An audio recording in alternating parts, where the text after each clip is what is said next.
All right, welcome to the House Judiciary Committee this Tuesday afternoon, May 12th, and we're going to be looking at an amendment to 8606. It is on the calendar in the Senate, I think notice calendar, or maybe a second reading, I can't remember exactly, but I anticipate that we will be receiving 8606 sometime the end of the week or early next week, and get a jump on this.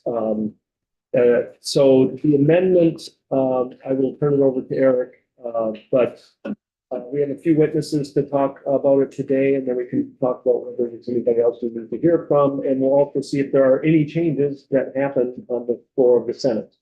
So I'll turn it over to you, Eric. Thank you, and good afternoon, everybody. Eric Fitzpatrick with the Office of Legislative Counsel, here to talk with the committee about a proposed Senate amendment to H606, which was and is an act relating to firearms procedures. As the chair mentioned, it's on notice in the Senate today, scheduled for second reading tomorrow, though I've heard that that could be postponed for a day.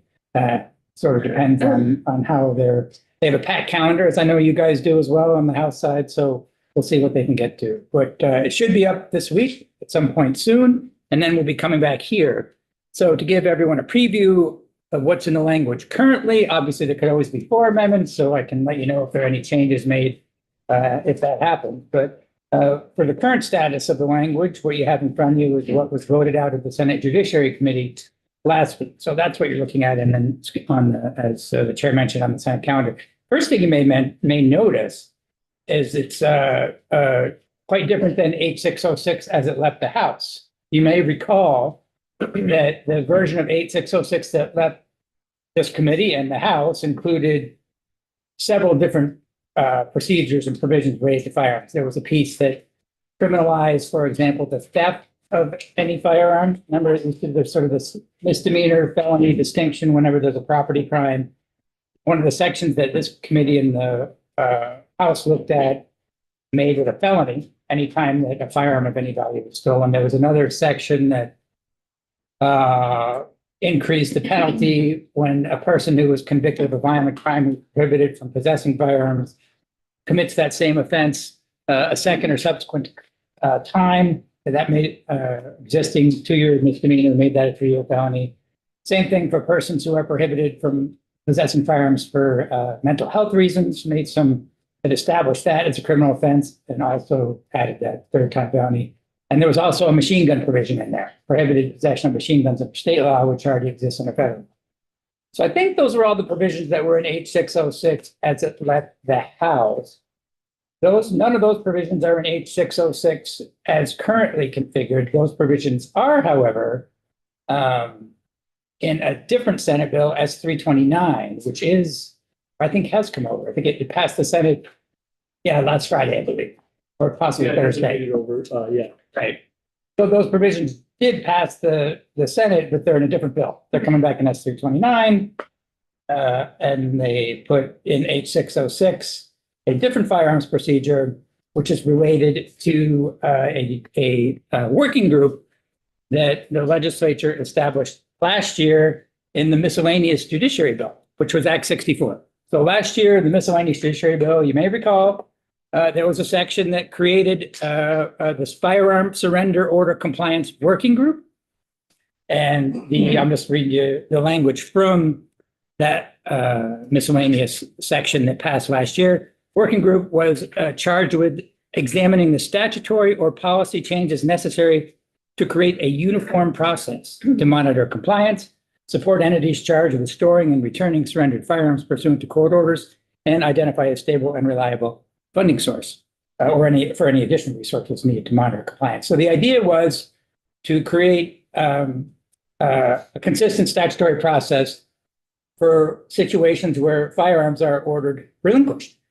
Not to, and it didn't, look at the language. It doesn't create any additional statutory authority to order firearms relinquishment or any other circumstances under which firearms might be ordered to be relinquished. It just takes what you have in existing law, which is primarily 2 different situations. One is with respect to relief from abuse orders, and the other is with respect to orders against they're called emergency risk protection orders, orders that the court can issue when someone poses a danger to themselves or others as a result of their possession of a firearm or another deadly weapon. So you have those two different statutes, procedures in place now that both authorize the court to order relinquishment of firearms. In fact, in ERPO situations, the court always orders relinquishment of firearms. But for RFA situations, it's an authority the court has. It may order it, it may not. But in either case, the existing process is laid out in two statutes that are in two completely different places and have some incongruities between them. So what the task force was charged with doing was develop a uniform process, consolidate it all into one place. And that's the main, but to say before we get to the language, I'll say that I think there are four primary big things that the bill does. That's the first one I just mentioned already. It takes what's an existing statute in two different places, puts them together in one place, and makes the processes consistent. So it puts it in where the RFA statute process exists now is in Title 20, which is the Department of Public Safety chapter, or title, I should say. And it takes the ERPO piece, which is over in Title 13 of the Criminal Code, and folds that into section to do with RFAs, which is in Title 20, which makes some sense because that's the Department of Public Safety's title, and they're the entity that develops the standards for this program. So since they're the one doing it, it makes some sense for it to be in their title if you're going to locate it in there. So that's thing number one. Thing number two is that under existing law, if someone is ordered to relinquish a firearm, whether it's pursuant to an RFA or an ERPO, they can relinquish it to a law enforcement agency. They could relinquish it to a federally licensed firearms dealer, an FFL, or they could really relinquish it to a third person, a court-approved third person. So the proposed change in H606 is to require a court hearing before third-party relinquishment. So under current law, the court could just do either one of those three things, A, B, or C. Law enforcement, FFL, third person. This says you can still do it to a third person, but you gotta have a hearing first and have the court make a finding that that wouldn't cause any safety risk for any of the parties. That's the second big change. Third change is that under the existing statute, if a law enforcement agency stores one of these relinquished firearms themselves, they have statutory immunity. In other words, they can't be sued for any damages that occur to the firearm while they're storing it, assuming that they haven't acted in a grossly negligent manner. But that's existing law. So what this adds is it provides immunity for the firearms dealers as well, for the FFL. So if they choose, it's an opt-in, by the way, they don't have to participate in this. It's an opt-in. But if they do choose to participate, then the H606 provides them the same immunity that law enforcement agencies have. So they can't be sued for damages that occur while they're storing it, as long as they've acted in a not in an extremely negligent manner. So that's thing number three. And the last thing is that also under existing law, if the person who relinquishes the firearms doesn't come to pick them up the way they're supposed to, and they have a long period of time, they get notice, they have an opportunity to retrieve them, and if they never do that, then the law enforcement agency or the FFL can sell them. That's under existing laws. You'll see there's, in order to comply with due process, there's time period requirements and notification requirements. But if the owner never responds to any of that, then the person who's holding the firearms can sell them. That's existing law. Also under the existing process, that person who's holding them, they get to keep the fees that they had charged as well as any costs that they incurred while they were holding it. But if there's any extra after that, they have to return it to the owner.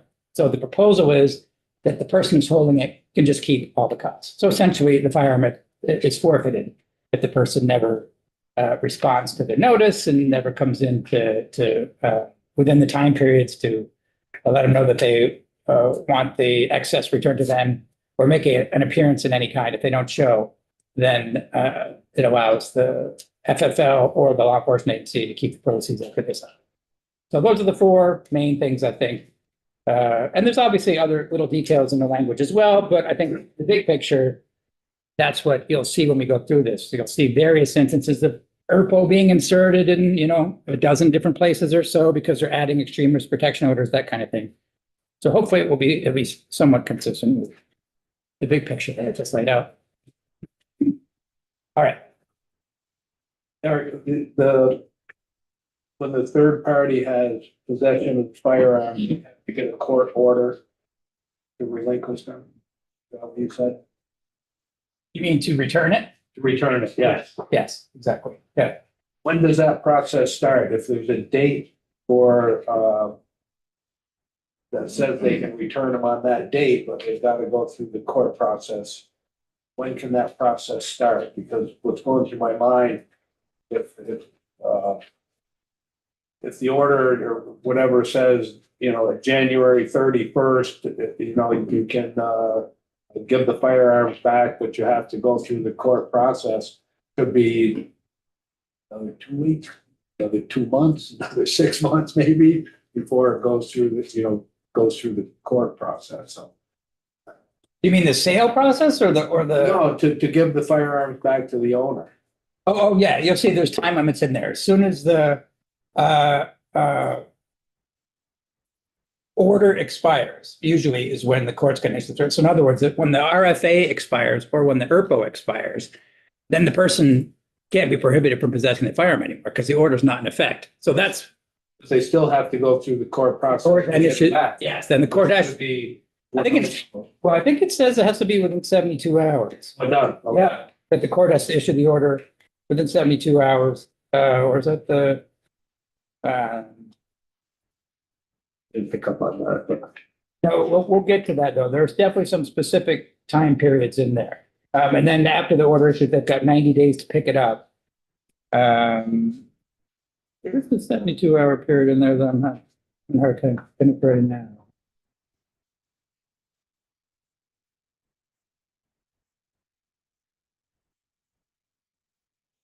Top of page 10.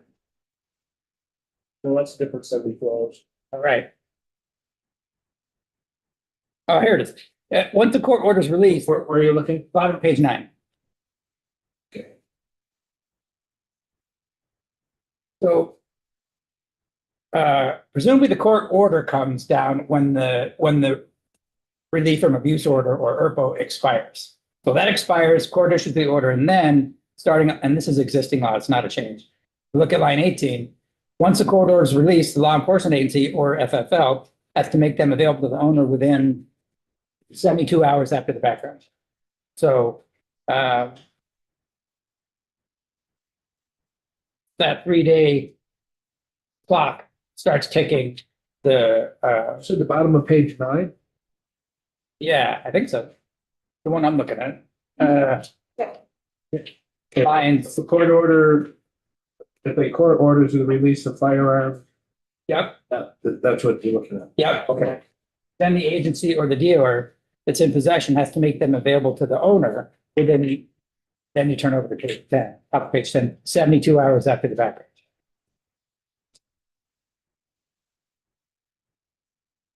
So the owner has to go through another background check. Yes. Okay. Yeah. And that is an addition also, by the way. That may be something that's occurring in practice. You'd want to hear from witnesses on that, but it is certainly explicitly an addition that the bill makes. We had to go through the background check? The person taking the firearm? Yeah, the owner has got to go through another background check that they've already gone through to buy the firearm. Doesn't make sense to me, but. Yeah, we'll have the witnesses definitely, address that. So that's the big picture. Well, we can look at some of the language now and feel free to stop me as we're going through this. I'll probably try and move fairly quickly since I think most of the stuff that you'll see reflects the big picture description that I just made. So as I mentioned, this reflects the recommendations of the Firearm Surrender Order Compliance Working Group. And you'll see right in page 1, line 9, one of the first things that's happening is first, you'll see this many times. It adds the extreme risk protection orders to this statute. So it's not just RFAs that are going to be covered by this, it's ERPOs as well. I mentioned also, you'll see also on page 1, not only federally licensed firearms dealers, but law enforcement agencies, but also third parties can hold these firearms when they're surrendered. So it adds a definition of third party at the bottom of the page. It's just anyone other than the LEA or the FFL. Over on page 2 now, you'll see this is the sort of general process right here. If a person is required to relinquish by an RFA or an ERPO, then these are the provisions that apply. You'll see that the general existing language on 8 to 10 is that when this order issues, then upon service of the order, in other words, as soon as the person who's subject to the RFA or the ERPO gets the order, they have to relinquish firearms or weapons immediately to a cooperating law enforcement agency or a federally licensed firearms dealer. Now, the existing law also includes option number 3, line 6 and 7, unless the court orders alternative relinquishment. So as I mentioned, it has those 3 options up front under existing. The change made is, look at lines 13 to 16. Court may order alternative relinquishment if after a hearing it finds that alternative relinquishment adequately protect the safety of protected parties. So again, that's one of the changes I mentioned, that court has to have a hearing first before it orders this alternative relinquishment. That's why that subdivision is struck on the bottom of page 2, line 17 to 21. Instead, it's replaced by the line before that. Court has to have a hearing first. Over on page 3. All right, so what is that hearing going to be all about? And what are the processes for this third-party relinquishment? That's what you see on page 3. The process has to be the one set out here. That's what it says in lines 1 and 2. So it has to have this hearing that we just mentioned. Then Romanet 2 there specifies that the court cannot continue the hearing solely to approve a third party. So in other words, it can't hold off on the timing of an RFA or an ERPO. Those are very time-sensitive proceedings, solely to find a third person to hold these firearms. But then the language lines 5 through 10 does say, but the person, if they want to have it stored by a third person, they can always come back later and say, all right, here, I want to have this stored with a third person instead of a law enforcement or an FFL. Lines 11 through 15, this is what you were just mentioning, Representative Burdett, that to be considered as a third party has to agree to undergo a background check, a NICS background check. Now, again, this is voluntary, but the person doesn't have to do it. They could just stick with a law enforcement agency if they want it. But if they want to have it held by a third party, then the third party has to agree to go through the background check. Maybe I'm just curious, so we're possibly subjecting somebody to a NICS check that wouldn't otherwise be subject to one if there was a transfer of those firearms, if it was, say, a whole family. Right. Do we know why? ask the witnesses, yeah. So, What was your question again, Tom? If it's a close family member, they wouldn't be necessarily subject to a NICS check. If someone was transferring firearms to a close family member, for instance, you don't have to go through that type of check. But we're making it happen here. yeah, and I think that's a policy choice, and that's also, we should hear from the other witnesses. So definitely keep that question on. Ian and Tom. Just on page 2, line 13 through 15, and you may have said this and I just missed it. It says the court may order an alternative relinquishment to a third party after the hearing. The court finds that alternative relinquishment inadequate. So, is there a reason we're using this term alternative relinquishment instead of just saying they find that a third party is adequate? Like, is this term there for the court to order some other type of alternative relinquishment that's not just sending it to a third party? No, I think it's just a way that the third party relinquishment is referred to. Okay, so when we say, if we see anywhere in here alternative relinquishment, it's basically just referring to a third party relinquishment. Exactly. Okay. Yep.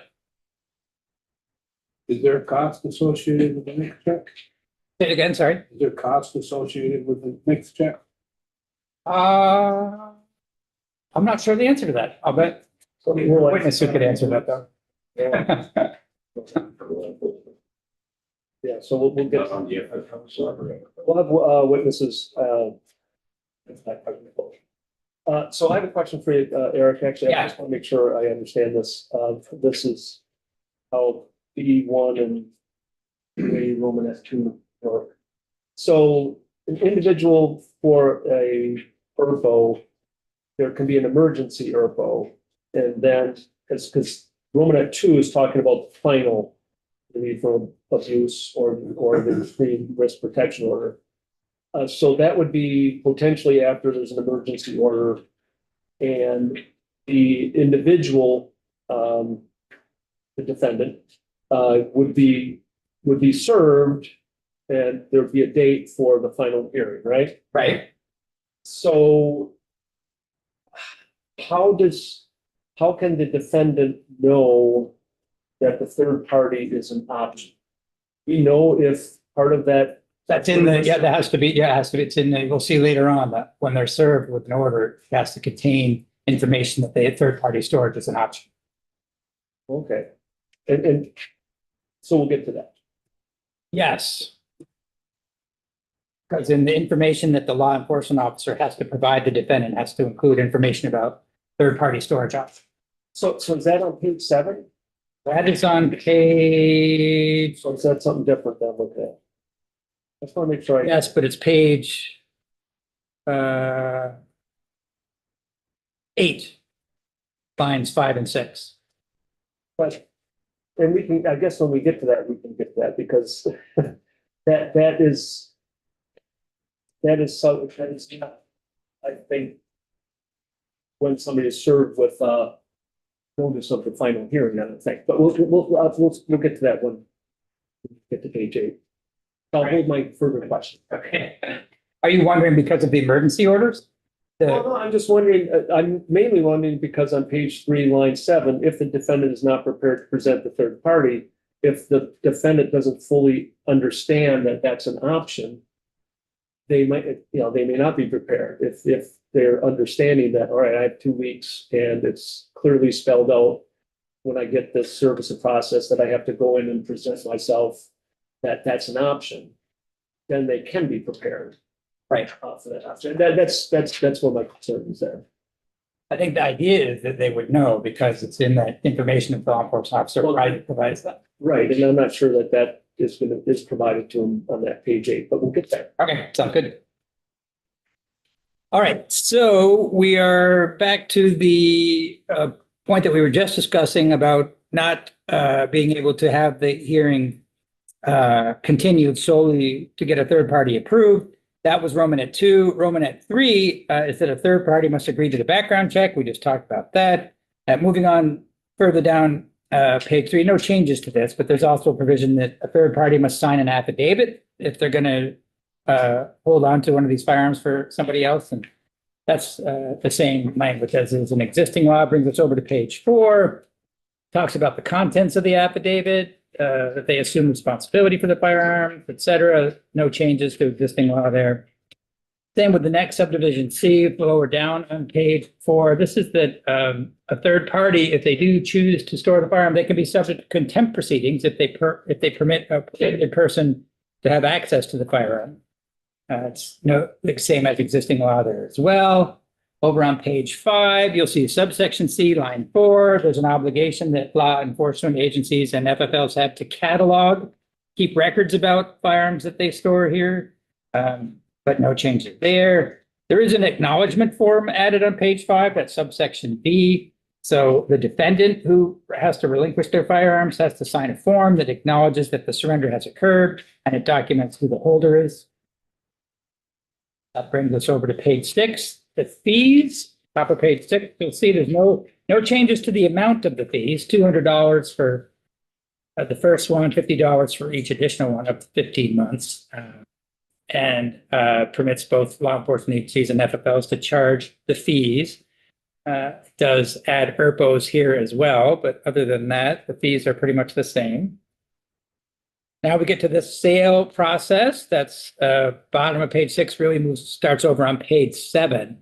The subsection you see struck on the top of page 7, subsection F, that had been a piece that required that final RFA orders include language that specifically requires release of the firearm when fees are paid. That's struck here because you see that sort of thing is all covered in the process that's described starting in sub G on line 7. So that will cover those same issues. So this is the procedures now. We went through third-party storage, right? This now is FFL storage. What if the firearm is instead going to be stored with the federally licensed firearms dealer? Starting on line 9, the law enforcement agencies that don't have the capacity to store it themselves, or they do not choose to do it themselves. So they can, for either one of those reasons, they can store it with an FFL, whether they don't elect to do it themselves or they don't have capacity. If they do that, though, they have to probably see starting line 13 to 15. If they do choose to store it with an FFL, they have to provide notice to the owner that they're doing so. So they got to provide this notice. And this is what we were just talking about that the chair was referring to. And what does this notice that they provide the owner include? And this is if they're storing it with an FFL. Has to include subdivision A, contact information for the FFL, in other words, who they are, phone number, address, etc. Subdivision B, let the defendant know that it's their responsibility to keep the FFL informed if their address changes. Any costs that the defendant will be responsible for. Subdivision C. Now we're over on to page 8. I also have to let the defendant know, it's a subdivision D, that if this notice piece that we're talking about, provide notice that what may happen if they don't go get it. If the defendant fails to retrieve within 90 days after being eligible for release, and that means the court order that it's going to get released, then the defendant forfeits ownership and they may be sold and all proceeds retained by the FFL or the law enforcement agency. That has to be in the notice that the defendant gets. Subdivision E is the one we were just talking about, information about how to file a request with the court to have a third party provide storage. So they can be told, they have to be told that the third party storage is an option as well. And this is related to that subdivision F eligibility requirements that the proposed third party has to meet. So when does that happen? Under subdivision 1? That, So at what point in the whole process? Is this after there's been a final order, a final FERPO or RFA? And law enforcement at that point is deciding, well, we can't store these firearms and we don't want them, so we're gonna have it go to an FFL? Is that when that is? I'm just trying to. I think it would occur, at least could occur prior to that, because it's when the law enforcement agency, when the firearm is relinquished. It's when they have the option to say, well, we don't have the capacity to store it ourselves, but we want to store it with this FFL. And at that point, they would provide notes. So it's relinquished prior to the final. Or not. I mean, that's assuming the temporary orders require relinquishment, which it may, well, I mean, herbal does. RFA not necessarily. Yes, but actually, the temporary orders are specifically excluded from this statute unless the defendant agrees to it expressly and agrees to pay the fees. So there's a provision on that. So these generally apply to final orders only, this process. Right. So, and I guess that's where my concern is, that shouldn't the defendant have the opportunity to be prepared at the hearing for the final purple or final RFA, present a third party? And that's where, I mean, it seems to me that there should be some sort of notice earlier than what this might be, I think. I'm going to hear from other witnesses on that as well. That, you know, when they get this, when they are served with the papers that say you have to show up for this hearing, it seems like that service should include, you know, and if your firearms are relinquished, and if you wish to have a third party, here's what you have to do. Right. Yeah, definitely could do that if you decide you want to sort of have them get this notice at an earlier stage. You could certainly fold that in. All right, well, we'll hear from witnesses on that. So, all right. Yeah, sure. Yeah. So we just went through what had to be in the notice that the law enforcement officer provides when the firearm is relinquished. So now we're over on page 8. See in subdivision 2 there that notice could be provided by the FFL directly as well as by the law enforcement agency. And subdivision 3 is some other information that the law enforcement agency has to provide to the FFL if they are storing these firearms with them. So they have to let the FFL know, starting on line 15 there, the name of the firearms owner, contact information for the owner. They also have to let them know about this pending court case, because docket information about the court order, and if the dealer requests it, any other information about changes to the order. That brings us over to page 9. So again, this is what I just mentioned about temporary relief from abuse orders and temporary ERPOs not generally being subject to this statute. That's subdivision 4. So providing that dealers are generally not used to store firearms pursuant to these temporary orders unless the defendant consents to it and agrees to pay the fees. That's lines 4 through 6. There's some victim notification provisions in subsection H. So the law enforcement agency has to make a reasonable effort to notify victims before firearms are released. And now we're talking about, all right, let's say they've been relinquished. They're being held by either the agency or the dealer. How does the release process work after that? We looked at this, we looked ahead at this a little bit earlier, but you see that bottom of page 9 is where we are. Generally speaking, this is existing law, lines 16 through 18. Generally speaking, you'll see the firearm shall not be released without a court order, unless the items are to be sold pursuant to subdivision 2A, which means it doesn't show, but generally speaking, can't be released without a court order. And then bottom of page 9 over on page 10, if the court does order release, then the law enforcement agency or FFL that possesses it must make them available to the owner within 72 hours after the background check. That's over on page 10 again. Now, what about if the owner doesn't come get him? So that's the process that's next. Page 10, subdivision 2A. That's this disposition of the firearm process next. What if the owner doesn't come? They get they're provided this notice that was just referred to. They're made available to the owner after this court order. And then if the owner fails to retrieve the firearm, within 90 days following the court order, say that's lines 5 through 7, and that's existing law. So this court order goes out, says your firearms are released, and there's a 90-day period in which the owner can go get them. But if they don't, then that's when the FFL or the law enforcement agency then has the ability to sell the firearms and keep the proceeds. So there's an existing constitutionally required due process provision. You'll see in Romanet 2, for example, they have to make a reasonable effort to notify the owner of the sale before it occurs. You see that line 13. And what does reasonable effort mean? That's defined line 17 through 19. That means notice as required by the rules of civil procedure. That generally means personal service to start with. If you can't accomplish personal service, then you can do alternative methods of service like publication, posting, etc. But you have to make an effort to personally serve the person. So that's the process that has to happen. If Barbara, question. So, going back to page 9, actually, the victim notification. So the reasonable efforts, is that the same definition? It's there to notify the victim that the person is getting their firearm back? no, So what are those reasonable efforts? for the purposes of the victim relief notification, I mean, yes, there the term is not defined. So I think it's something that the court would just determine on a case by case basis. So if it's, might it be reasonable if it's like, I tried one number and it was disconnected and I tried another? I mean, in some instances, if somebody gets threatened with a firearm or threatened period, it seems like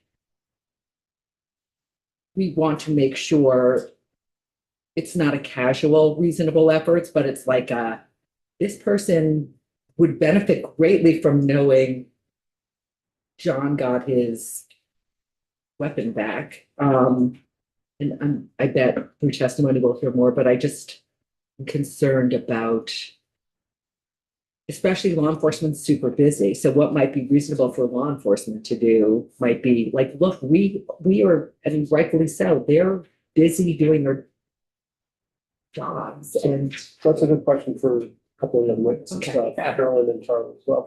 But you can certainly beef it up if you choose you want to go that route. We could certainly add more to that language. Just while we're also on that section, so H on page 9. So victim notification, and then we're referring to plaintiffs. So this is all for RFAs. ERPOs are petitioners and respondents, and there isn't really a plaintiff. So is the intent that this is just for notification in RFAs? I think that was what was being contemplated with respect to that. So, but I don't recall specifically talking about that question as to what impact that would have on ERPOs. I think you're right, generally speaking, there probably isn't a victim in the ERPO situation that's comparable to an RFA. I also think that victim as the title, or as like the top line of this, of section H, is actually is a little like, I don't know if I would, it may make more sense to say plaintiff notification, because in RFAs, I think the plaintiff doesn't necessarily have to be the victim. Right, can be a family member. Yeah. Right. Can be filed on behalf of. Although it doesn't have to be in an RFA, the person, that's what I'm trying to remember. Does that have to be the person who was the victim of For kids. the abuse? Oh, right. Yeah. Yes, So I don't know if we, yeah. Okay. or you could, right. Okay.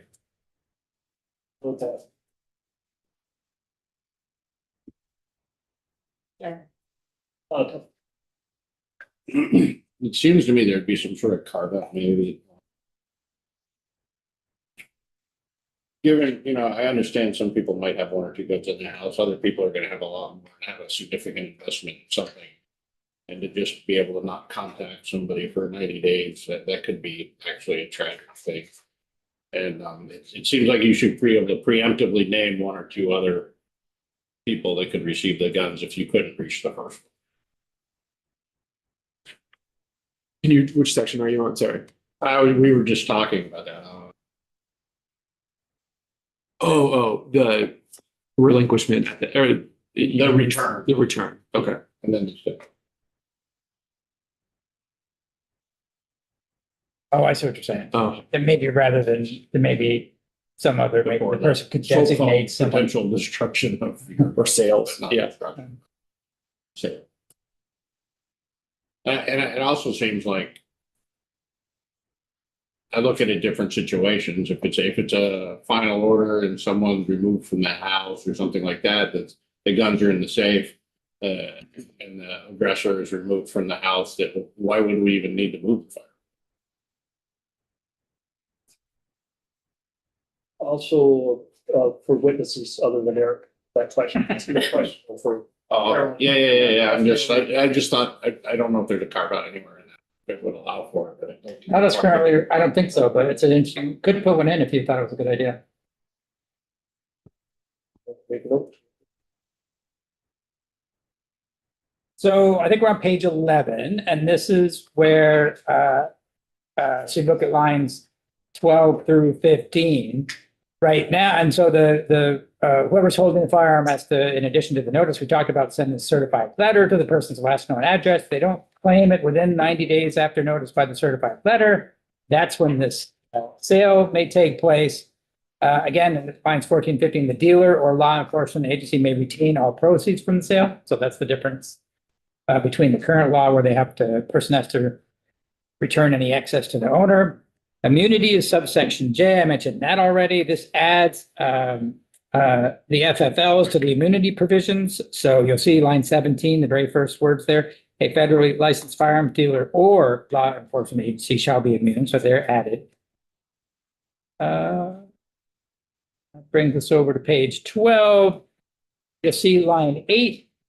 Page 12, this is existing law, but it's related to what we're going to get to next, which is that as I mentioned, DPS, Department of Public Safety, is responsible currently for establishing and implementing the standards and guidelines for this firearms relinquishment and storage program.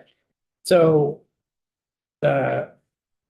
this section adds on lines 18 and 19 that in addition to their existing authority and responsibility, it adds that the DPS has to adopt a policy that encourages and supports federally licensed firearms dealers to provide storage for prohibited persons. So that's related to, so no changes on the next page, but if you turn to page 14, you'll see the next section of the bill, which is the statewide model policy. So that's another feature of H606, which is in addition to the specific procedures that you just went through, it also requires DPS to direct the Law Enforcement Advisory Board to adopt a statewide model policy.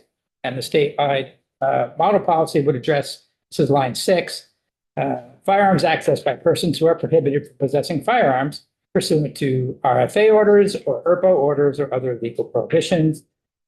Policy shall create a legal, safe, and fair process, including necessary forms, delineated roles and responsibilities for law enforcement agencies interacting with federally licensed firearms dealers who are storing these firearms.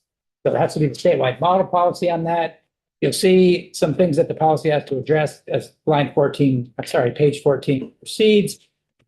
Starting on line 13, legal removal of firearms from the scene of a domestic violence incident, steps for inquiry and lawful removal of firearms by law enforcement when serving protective orders, process for notifying plaintiffs about service and relinquishment, appropriate handling, procedures for storage of firearms with FFLs, including informing the defendant about the option of third-party storage. That's an issue that the chair brought up earlier. So that has to be in the model policy as well, which I've forgotten about. Top of page 15, methods of data collection about the number and types of firearms surrendered. And then your sort of language this committee has seen in other situations, but then it provides a cutoff date, June 30th, 2027, that if local and state law enforcement agencies haven't adopted their own model policy by that date, then they'll be deemed to have adopted the model policy that the LEAB set for.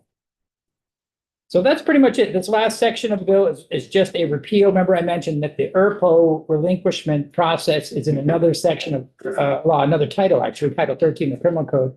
So all this section of the bill does is it repeals the current ERPO language and moved it over to the one that we already went through.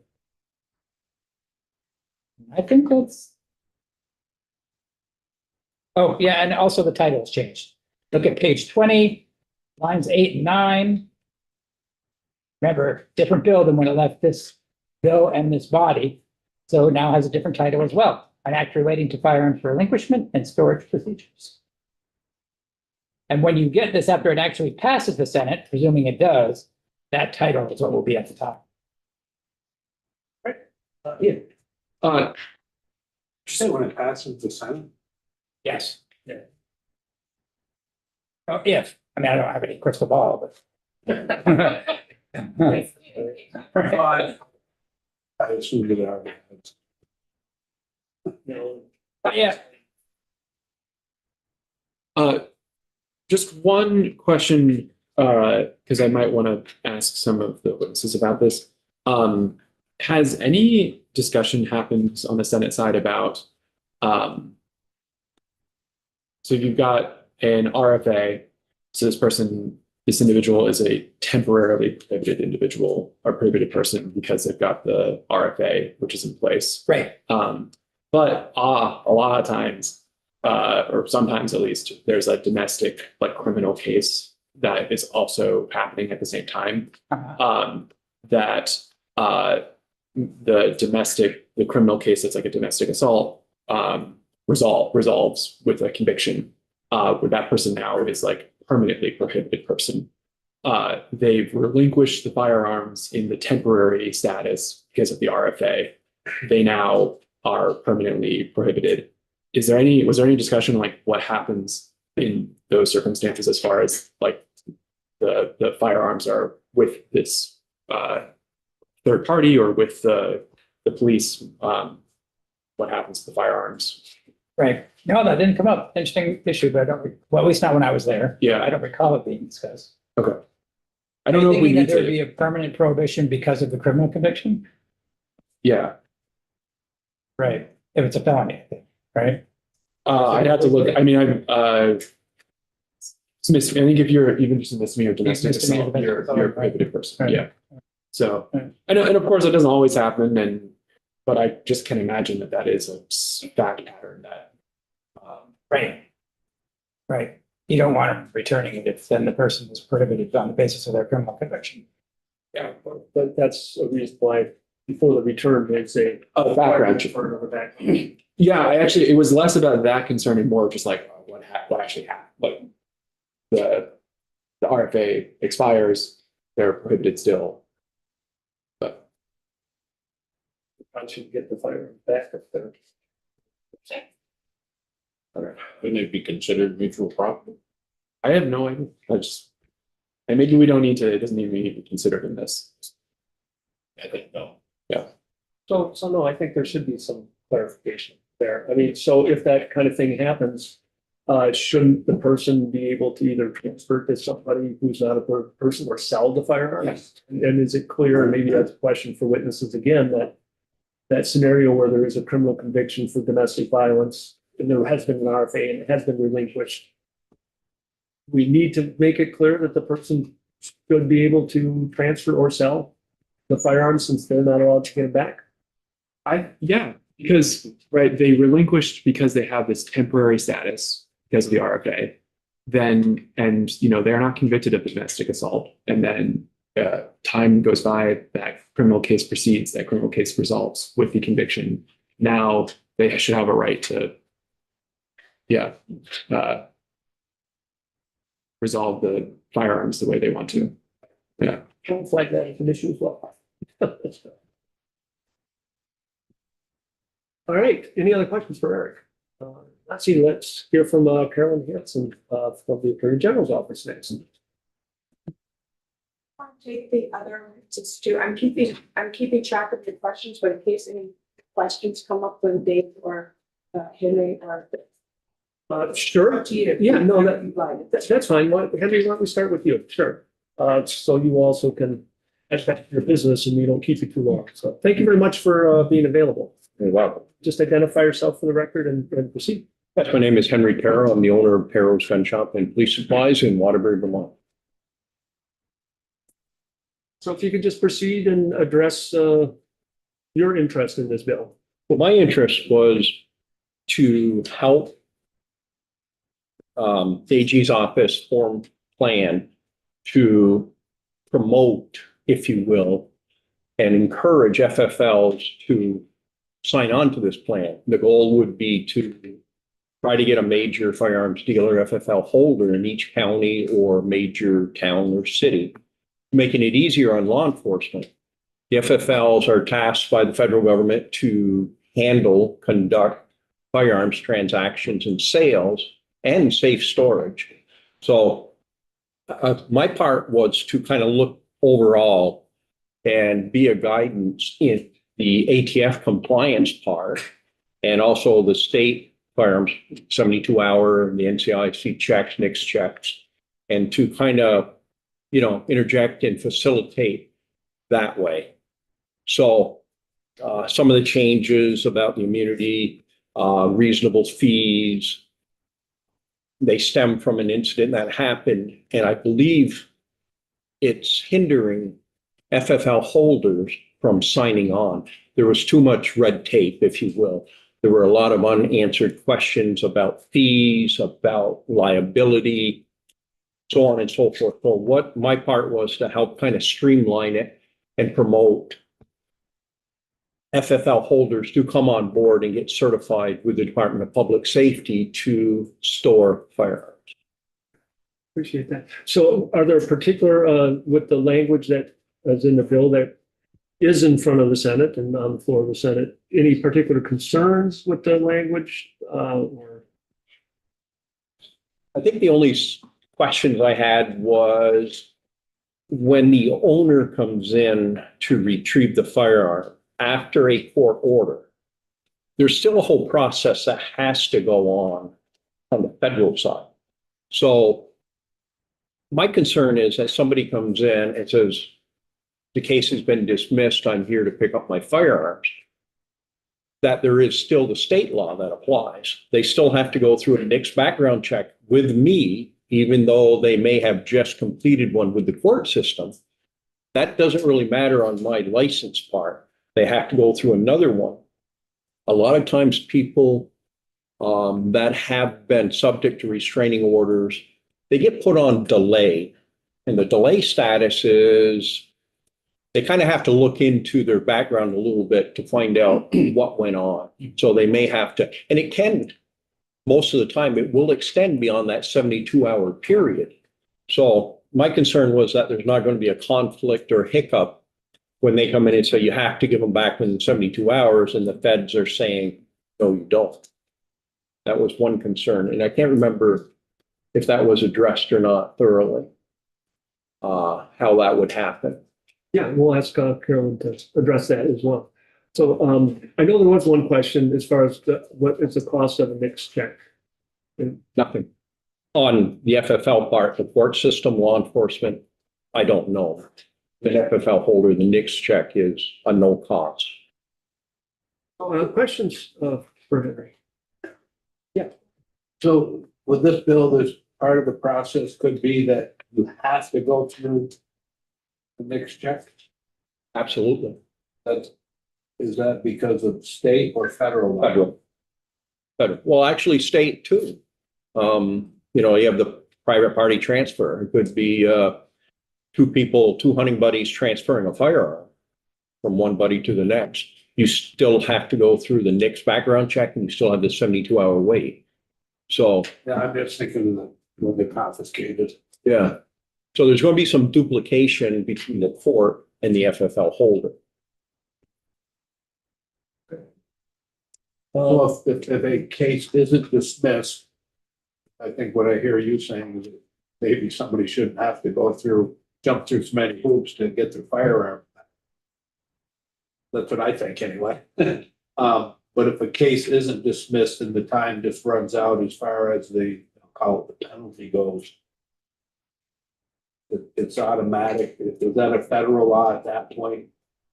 That you have to go through the next step? Yes, once the firearms cross my threshold, they have to go into my federal books with who transported them and the person who is the owner. As much information as possible, we try to put into our computer system. We're all computerized. And then from there, the state law kind of stays outside, and now we're under federal law of what we can and cannot do. Once they cross the threshold, they go into my books. All the federal laws apply. It would be just like a sale of a firearm, where everything applies. Right. So what I think I heard you say is some kind of streamlining process if a case is dismissed. No, there's no streamlining on my part. You can't because once it crosses your doorstep. Yes. Okay. Ken, a question. How many FFLs are there in the state? I don't have the exact number. Over 300, but most of them are individuals, not. Yeah. Not like arrows. Just identify yourself for the record real quick, Chris. I apologize. No, go ahead. Just identify Chris yourself. Brownlee, Non-Federation of Sportsmen's Clubs. I represent sports people. Thank you. How many FFLs can handle storage? Well, it would depend on the size of the shop, whether it's a mom and pops out of the garage or if it's an individual out of their house. How many can handle storage at the capacity you can? Maybe a dozen, 15. I'm just guessing. So when Chris testifies, he can address that question as well, but go ahead, keep asking. Yeah. Keep going.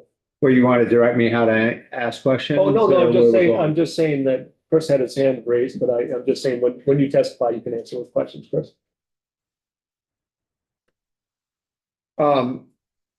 And everything you're doing with, so when Eric was giving us a rundown, you have to follow certain laws, orders, and all this stuff. If I think I heard different ways that if a firearm is damaged, it's really not a problem, but it really could be a problem. Is that correct? Yeah. So that's more lawsuits, and that's more, we're just gonna go to court and all that. The blame game is what I'm saying. I mean, there's no way we're gonna get around that. I believe there's the exemption that if we don't follow the law, you don't do due diligence, then immunity will probably go away. If we destroyed firearms, or if a law enforcement agency destroyed a firearm, severely damaged it, then they may be held liable. So if you were to take a firearm, into custody, lack of better words, if, what is it, documentation, there's pictures taken of it, there's, how is it, how is it stored? In other words, what do you do for identification number, what, make sure that, that you're covered, that the owner's covered if they get it back and all that stuff? When we put them into our federal books, Yeah. we call them books, it's the computer program now. There's a block for all your notes. The guns that are coming in are identified by make, model, caliber, and serial number. Yeah. That goes into our database. And then there's a block for, does it have a scope? Does it have a sling? Does it have external damage? Yeah. Is a stock cracked? So what we do is we try to document whether the magazine was missing, because when someone comes to pick it up, they go, where's my magazine? Right. Then if we don't have that note, I feel obligated to supply the customer with a magazine. And this is just on gunsmithing. This is just on transfers. It's on a lot of things other than the Safe Storage Act. We try to put as many notes in to protect ourselves as we possibly can. So are there like pictures taken for your protection and also, the person that has to turn in the firearms and then documentation to sign that you both agree that this is the condition of the item that was taken in? No, there's no documentation on condition. Pictures are taken on what I consider high value items, collectible, really high value items. But what you consider, but what about if it's a family heirloom that they? Well, how do you put a value on sentimental? You can't put a monetary value on sentimental. So every firearm that comes in that grandpa had and hunted and passed on down has sentimental value. I can only deal with the monetary value. What is the replacement cost? So I understand your job on that. I guess I should have asked Eric that question. So, but somewhere I'd like that answer. So, because what something is worth to you, even though it's valued at a different, it's a family heirloom, those are worth way more to somebody else than what they are to Yes. you and I. So, Absolutely. thank you. Other questions for Henry? Those eight, so thank you very much again for coming down to talk to us on this. So we will go to Major David Peterson next. I know I'm kind of shifting up the order a little bit, but thank you, Major, for being here. If you can identify yourself for the record and proceed. Absolutely. Good afternoon, committee. My name is David Peterson. I'm a major with Vermont State Police. I'm in charge of the Support Services Division. I was part of the committee that Carolyn chaired at the second half of last year and produced a report about relinquishment requirements and recommendations to that. So what is the DPS's, I guess, position? You're here on behalf of them, I assume. I am. I would think standardization across all agencies is something that DPS supports. Different agencies have different resources, different training, understanding that all law enforcement officers go through the Criminal Justice Council for training.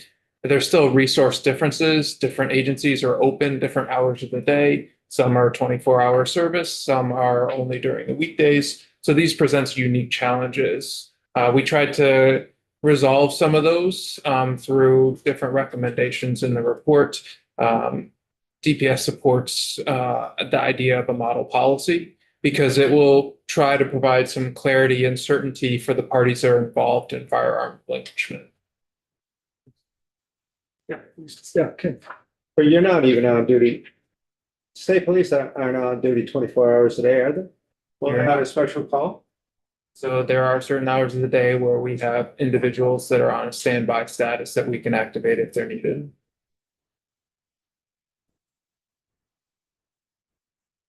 Got two questions, forgot what the other one was, because I didn't write it down. If you think of it. Other questions off the major? Oh, I know what it was. How many people were on this group that was put together, that was including you and Henry and I assume Mr. Bradley? There seem to be about a dozen or so. Are you asking specifically to law enforcement or just the? Just the whole group, and I hope someone's got names and the groups that are there, or is it I think in here? yeah, I think you have the report. It was, Carolyn Hanson was in last Thursday, was it last Thursday? Or was it the week before that? It was the week before that, it's all. And we passed out the report of that, so. Yeah, I think I arrived late, don't know if I had that, maybe I did. Okay, thank you. Any other questions for Major, unless you have other things to say on regarding the bill? Before, you had a question about reasonable attempts to reach the victim. That was something that we had a lot of conversation about, and I just want to speak to that a little bit as a law enforcement officer. There's a provision in here that's been included that talks about notifying the victim or the plaintiff in the case of an order at a hearing when the relinquishment's going to be cease. The hope would be that the plaintiff's in attendance there and would get notice there. And there's a provision within the bill now that says that that's acceptable notification. If not, it can be a challenge at time for law enforcement to make contact. Now, your point earlier about wanting to make a due diligence to make notification is on point because, these people have gone through a traumatic incident and it's important to try to give them a heads up like, hey, this is happening. But as you also mentioned, there's only so many resources that can go into this effort as well. And frankly, there are some people that don't want to be found after the case for a variety of reasons. And should the obligation be with law enforcement to do that, or could someone else do that? Well, ideally, I'm trying to think of who, but either someone in the courts or in victim services or. Ideally, we'd have multiple paths to make that happen. I think a lot of times because law enforcement is a available resource, in theory, 24 hours a day, 365 days a year, stuff defaults to us to make notification to people because there just isn't another resource to do it. But I do think that it would support exploring all avenues to make that notice.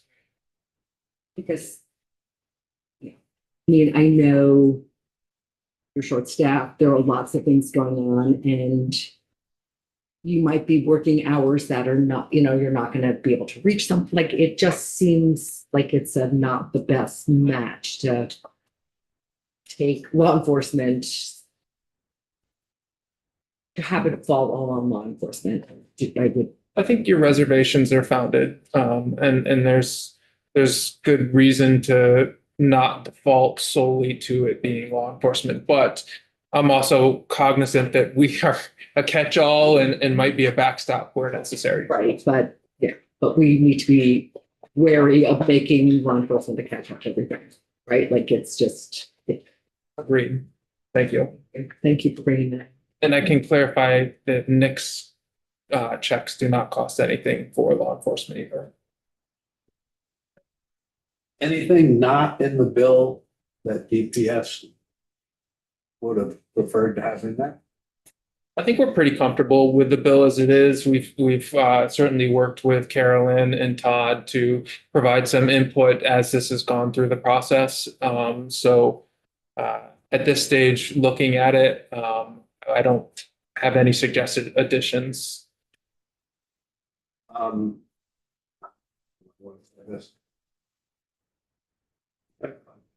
Is the thank you.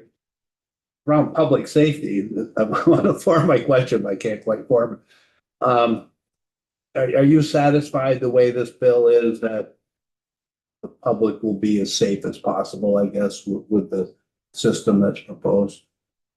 I know there's nothing. It's- Yeah, as you said the word yourself, it's hard for me to project that this is going to absolutely be ironclad. I think it's a step in the right direction, and I want to go back to the clarity and transparency that it offers. The system in the old ways didn't necessarily have all those check and balances that this does, and so therefore I see it as a step forward. The system in the old ways as what we have now, or what was before what we have now? So Did I confuse you? fair point. So I guess what I would say is right now, maybe the notification and the communication to the parties involved isn't as clear, and people may not always be 100% clear on what avenues they have. Frankly speaking, when a trooper or a police officer shows up and hands a court order to somebody, there's a lot of things going through that person's mind, and they may not be of clear thought. So I think some of what this does is provides more information to them, assuming that the person is cooperative and appropriate, frequently the law enforcement officer kind of goes through line by line in the court order to explain and make sure the purpose, the individual being served has some understanding. We're obviously not attorneys. We don't provide legal guidance, but hey, the check boxes apply to you. Do you have questions about this? Hey, you have to turn over firearms. Here's what that means, more or less. But still, it can be emotionally charged. They may have questions. The police officer leaves, and then they're like, oh, I don't know what to do next. And there's a date on a piece of paper that says this is when you need to go to court. And maybe they have the means to contact an attorney, maybe they don't. But certainly anything that can be done to improve the process and communicate what's being done with these items of value to them is a step in the right direction. I'm gonna ask the same question in a different way in a sense. Is this better? And can be a one-word answer. Is this better than what we have now? Yes. Okay. Any other questions from Major Peterson? I don't see any. So why don't we go with Chris Bradley, and then we'll take a break after Chris, unless people are check with Ken and Tom. Make sure I wasn't pushing us too hard. So we'll go with Chris, and then we'll have a break. I just didn't want to continue. So thank you.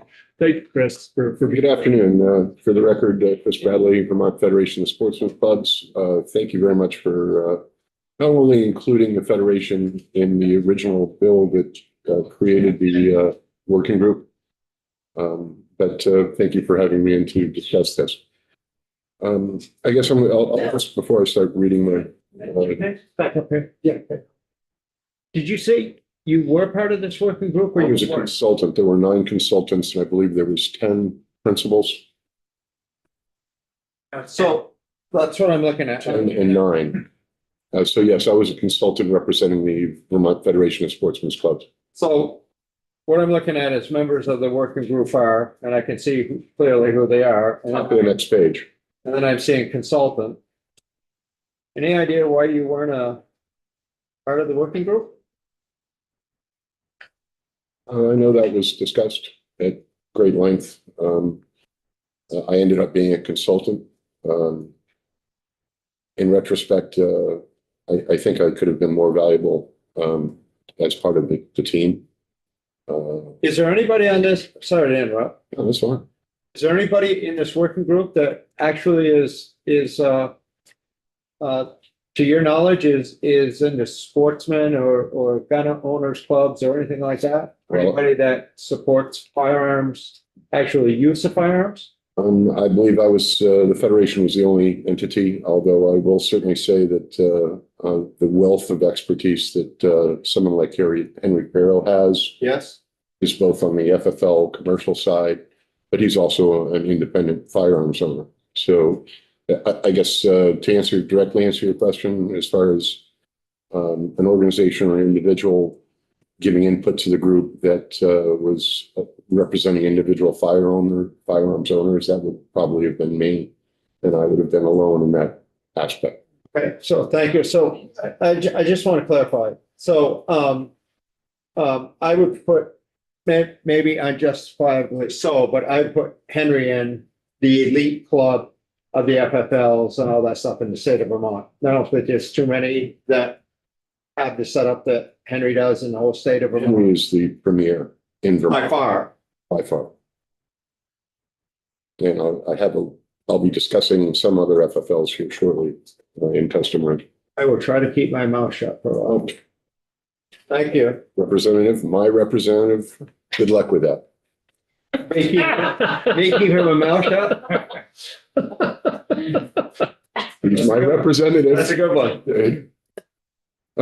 Okay, I guess, again, I have no direct experience with domestic violence. I hear some real horror stories. I can't contemplate raising a hand against my significant other. So in some respects, I look in from the outside at this, and perhaps that jaundices me a bit. And I guess just as an aside, I'll just pass this around.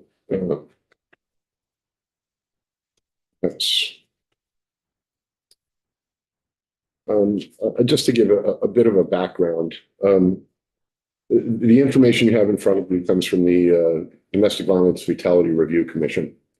Yearly, the Domestic Violence Fatality Review Commission meets. They take a look at the number of homicides that had happened the previous year in Vermont, and then they make a determination based on information from those homicides as to whether those homicides were related to domestic violence or not. As you can see, this is from 2026, but I believe this had to do with 2024.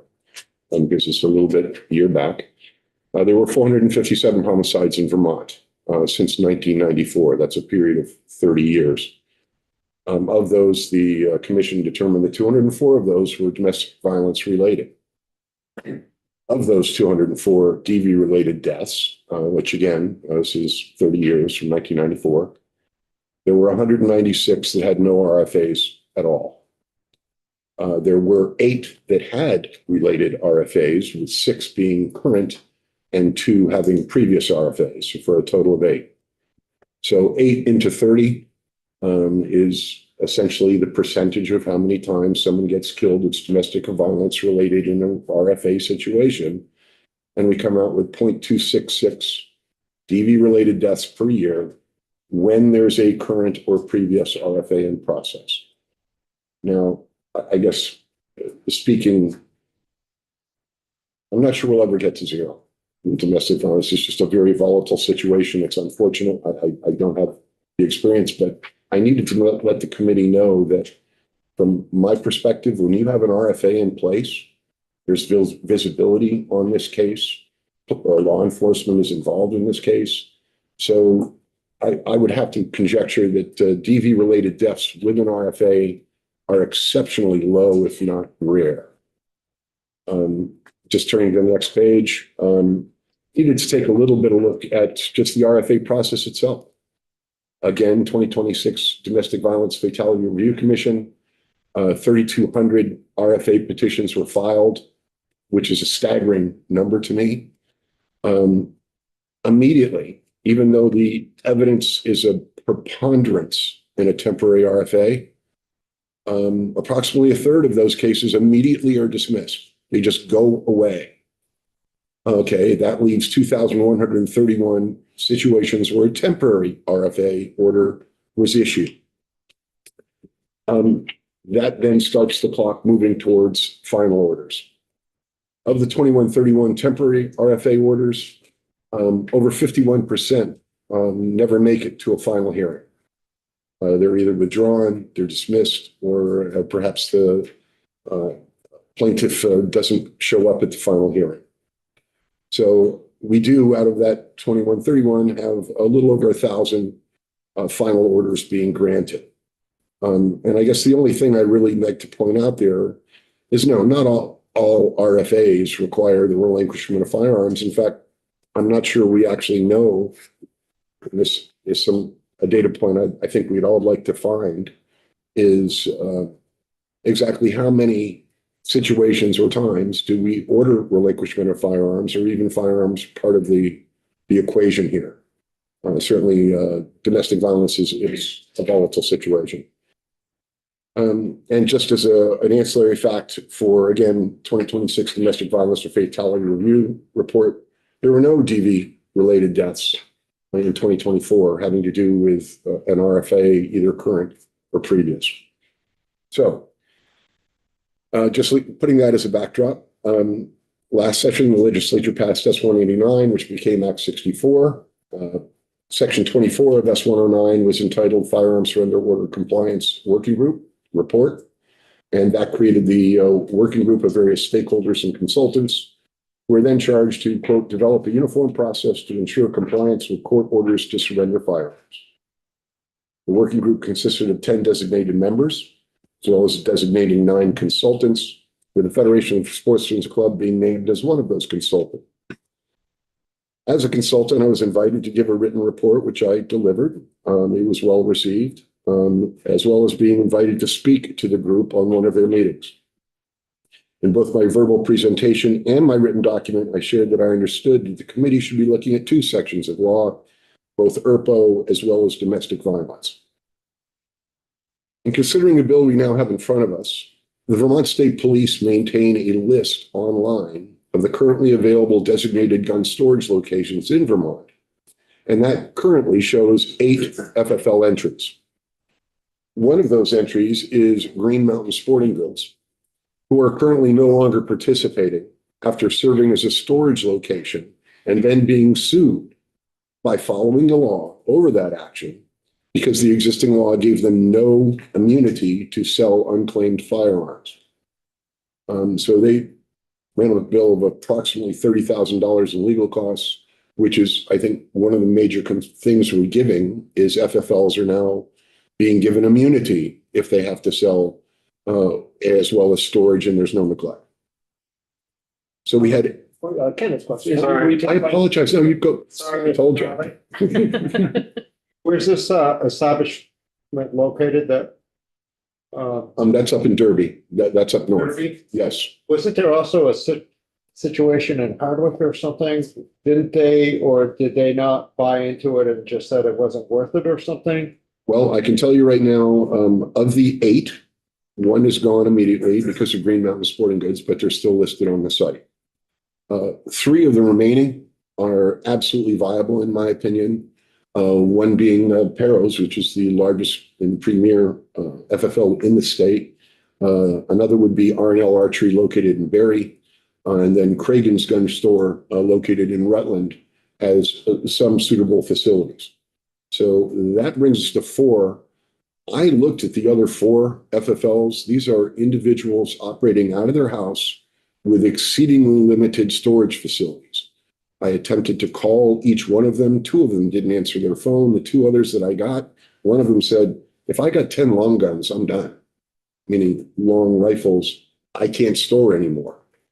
So I bring this only to your attention that we are not as expansive with having FFLs participate in this. I think that is an issue that I know the working group was looking to address. I'm not sure we went far enough in attempting to get FFLs. Now that we have one prominent FFL, Green Mountain Sporting Goods, that has followed the law and was sued as a result of following the law. So, So can yes, sir. I'm sorry.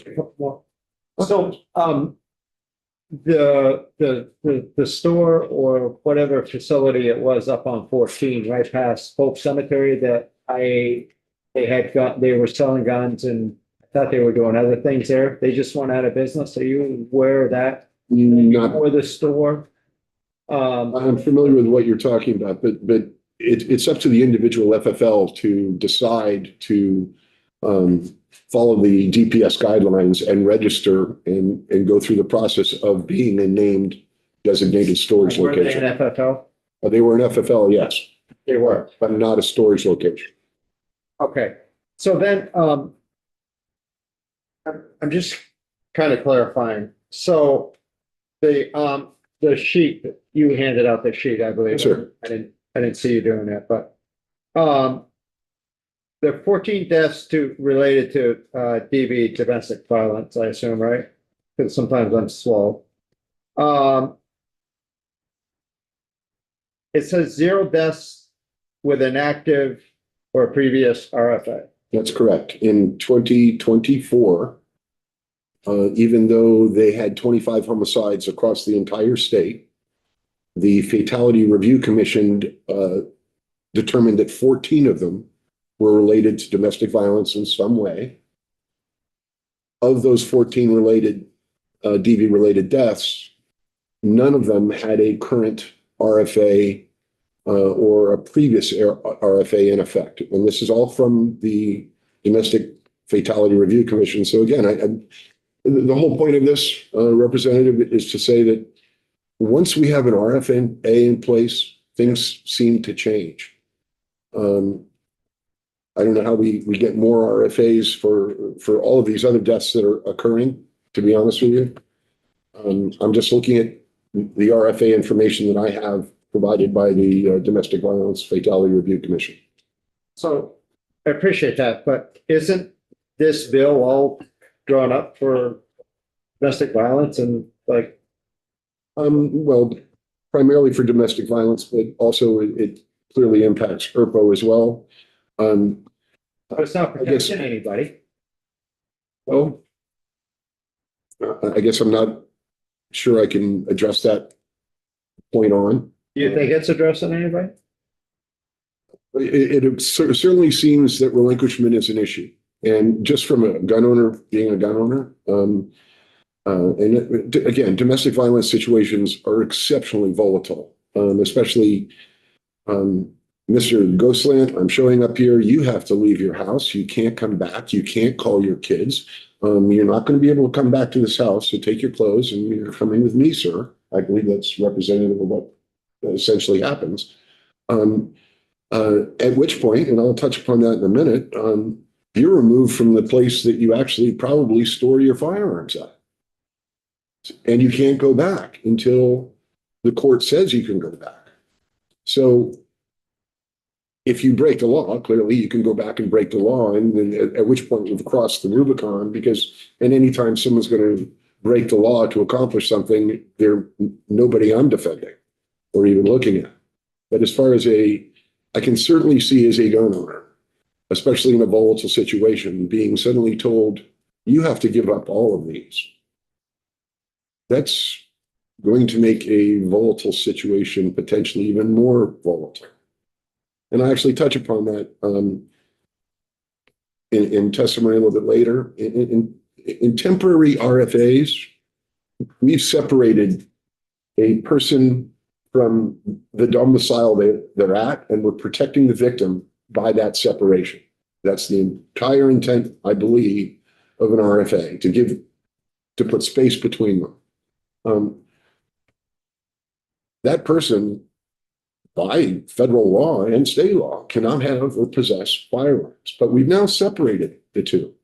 So I look at it and say, boy, we've got a 10 to 14 day period between a temporary RFA hitting, which you didn't even know happened.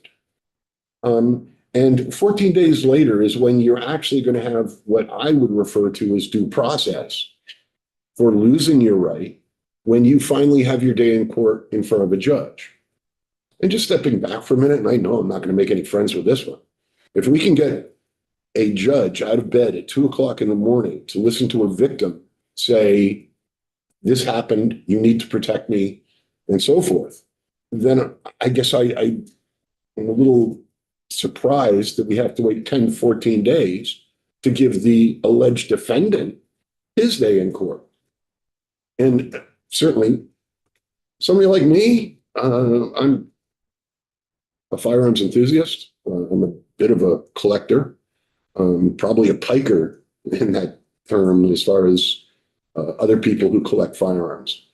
It would be a chore to have someone come into my home and take my firearms anywhere. But I guess I don't want to go too far down. Did I answer the questions? I got one more for you. Sure. Where we ranked per capita in the nation for firearm? I would suggest that as far as per capita, there are a couple of numbers thrown out. There's no registry, so we honestly don't know how many firearms are really out there or how many you own or any of us own. I'm saying deaths, I'm saying, It ranges from 50% of all Vermont households have firearms in them to up to 75% of firearms have households in them. and how many deaths? I mean, It seems like we're creating a situation that isn't a situation, or more of a situation that isn't a situation. clearly relinquishment is a very sticky subject. And I do believe we've had existing laws. This is an attempt, I believe, to clarify a lot of pieces to it. It is going to be a thorny issue no matter what we do. And at some point, as we look at this, and perhaps this comes into play when we actually look at the guidelines that DPS is going to be presenting, there will be situations where someone is simply going to say, no, I'm not going to relinquish my guns. Period. You're going to have to come in with a warrant and take them.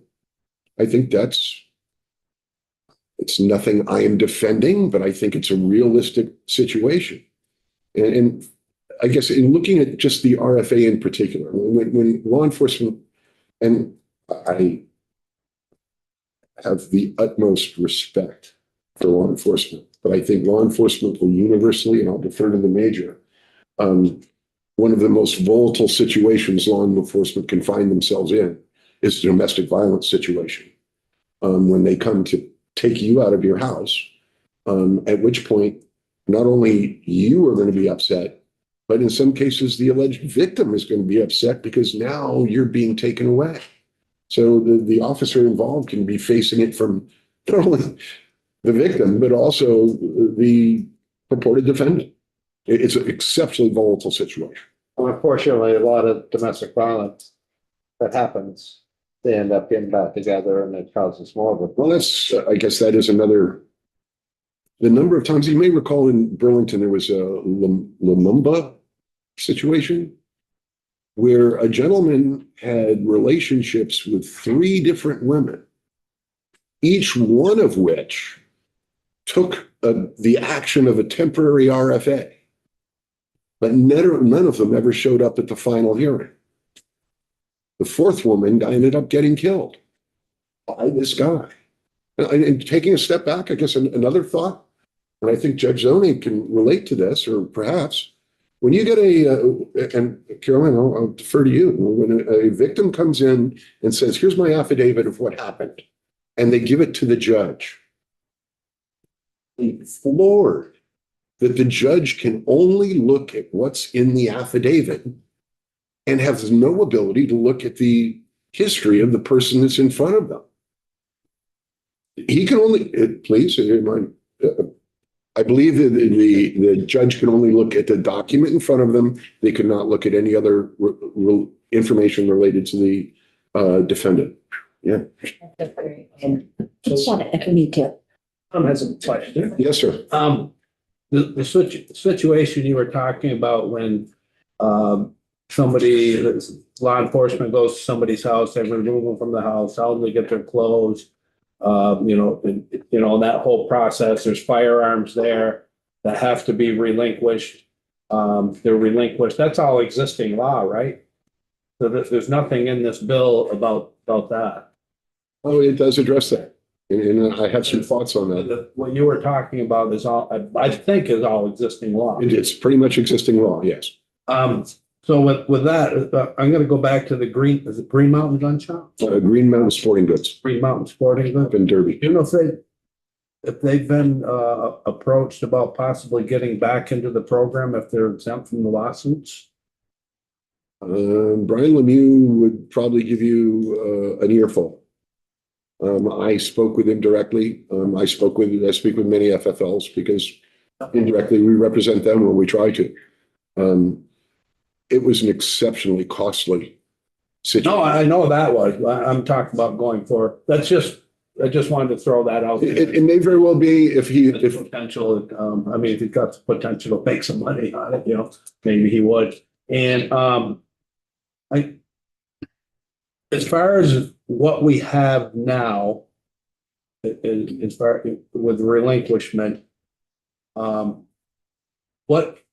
guess I'd ask you, what is the best part of this bill that has improved what we have now? I'd rather look at it the other way. What's the worst thing that I'm seeing in this bill? Yeah, but that's not what I asked you. I gotta believe there's something better, and I mean, we've heard from some witnesses, is it better? And it was yes, I didn't ask for any specific.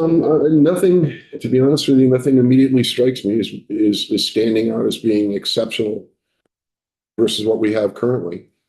To this, a lot more thought was put in. Anything a little bit better? Not exceptional? I'd have to contemplate that. I look at the negatives more than I say, what are the positives here? Because at the end of the day, we're dealing with a constitutional right, and I understand that right can be to go away, and there are people that should not be able to exercise it. What you're talking about as far as constitutional rights go, it's most part, it's not in this bill. That's always existing law that we did a few years ago, red flag. Well, that was in 2018. Whether one agreed with it or not. Oh, I actually, the Federation came out and supported ERPO when it was first suggested, because I think every one of us at this table can agree there are people that should not have firearms. And if we can crest that hill, which was a very easy lift for me, the details become due process. And that's where I start to go, well, especially when a third of the time, someone has come to you or the judge and said, I've got a problem, you've got to help me. And a third of the time it just disappears. And then half of the time it never makes it to a final hearing. How did that change from 2018? I think those numbers have been staying the same. So the evidence in 2018 is the same as it is now? No, I can't. I would have to go back and look, Representative. I guess. I'm not sure I'm understanding the question. I'm not trying to be evasive. Moving it very well. I guess with the support of the bill in 2018 and relinquishment. At that point, we could not. The numbers are pretty much the same now, but you supported the bill then.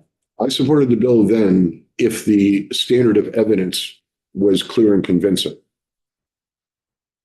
I did not support the bill. The Federation did not support the bill when it was simply a preponderance. A preponderance of evidence, as I love to quote Judge Grierson, is an even scale and you drop a feather on one side.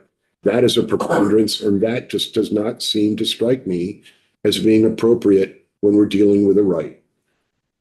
An Was unalienable it right. clear and convincing back then? That's what it started out as. That's preponderance. No, it started out as clear and convincing. Okay. So you didn't support the bill back then? I did when it was clear and convincing. As soon as they Okay. dropped it to preponderance, I could not support it anymore. Okay, okay. And I think the numbers back that up. So when it was clear and convincing in 2018, you supported it, but it was changed back. But it was changed and we had to walk away. Okay, okay. And furthermore, the whole concept of due process. So that's existing law, I guess is what Yes. I'm getting at. And I guess I'd like to, I understand where you're coming from. I mean, we agree on a lot of that, but I guess I'd like to just hear more about the bill and not the existing law. No, that's absolutely fine. I'll try to persevere here.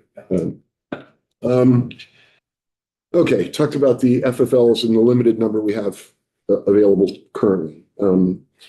Ideally, it would make the most sense to have the state of Vermont provide a suitable storage location for relinquished firearms, along with staff to handle these firearms. I further believe that most law enforcement agencies have very limited secure storage space for what could be significant numbers of relinquished firearms. Certainly, if I was ever forced to relinquish my firearms, and I consider myself to be a firearms enthusiast and a bit of a collector, they would be taking many firearms. In researching this topic, I came across an organization called Bridging the Divide. That's www.bridgethedivide.org, and I will provide this written testimony, which is a, quote, coalition of stakeholders who represent many perspectives on firearms in America. They wrote a paper called, quote, Bridging the Divide Policy Proposals that addresses various approaches to public firearm policy. While I do not agree with everything in these proposed policies, the in-depth paper broached the subject of, quote, surrender of firearms upon disqualification. This section stated the following, quote, the person or persons legal representative shall have the right, after the delivery or surrender, to have the firearms and ammunition transferred to a licensed dealer or to a person legally permitted to purchase or take possession of the firearms and ammunition. The purchaser or transferee shall affirm in writing that they will not transfer the firearms or ammunition to the former owner prior to the end of the prohibition period under penalty of law. But we agree with that approach. Allowing defendants to name a third party as a storage provider seems to make a great deal of sense, unless there are compelling data and evidence to the contrary that we are not currently aware of. Having a third party option is compelling for several reasons. This option provides the least burden on law enforcement. A third party would likely provide the best care for the firearms. A third party would handle any required transportation of the firearms. A third party would likely be the most cost-effective solution to the defendant. A third party's ability to possess firearms can be easily ascertained by a background check conducted by law enforcement, and a third party can be legally barred from releasing firearms back to the defendant until the court orders release. While the current language does not in any way completely bar third parties, this wording certainly does not seem to fully embrace this concept as well as it perhaps could. We would also be keenly interested in any data that offers insight into how many times a third party has failed to honor a court order by allowing the defendant or others access to the firearms prematurely. We suggest the following considerations of this bill. One, in situations where relinquishment has been ordered, the defendant should be informed in writing of what their options are for the storage of relinquished firearms. They should be informed that this decision should be made in advance of the final hearing, that if they select a third party, that person should accompany them to the final hearing so that they can be vetted, as well as informing them that failure to designate a storage provider will default to law enforcement taking initial custody. Two, in situations where relinquishment has been ordered and beyond giving the defendant notice as just outlined, the defendant will be provided with a court-approved form that allows them to designate their storage provider, FFL, or third party, along with all appropriate contact information. Three, while 13 VSA 4019, that is the firearm transfers background check, states that firearm transfers can occur without a background check if the transfer is between, quote, immediate family members or another party to prevent, quote, imminent harm, end quote, then contrary to existing law, a background check could still be performed to the selected storage provider. In that case, the court would order law enforcement to perform a background check on the third party at no cost to the defendant or third party to avoid the needless transport of firearms to an FFL. Four, if a third party is the selected storage option, and that third party has been approved for serving as a storage provider, then by prearrangement with law enforcement, the third party would be allowed to take custody of relinquished property from where they currently reside if accompanied by law enforcement. Five, if a firearm is stored with law enforcement, the defendant may elect to substitute for an FFL or an approved third party to provide further storage.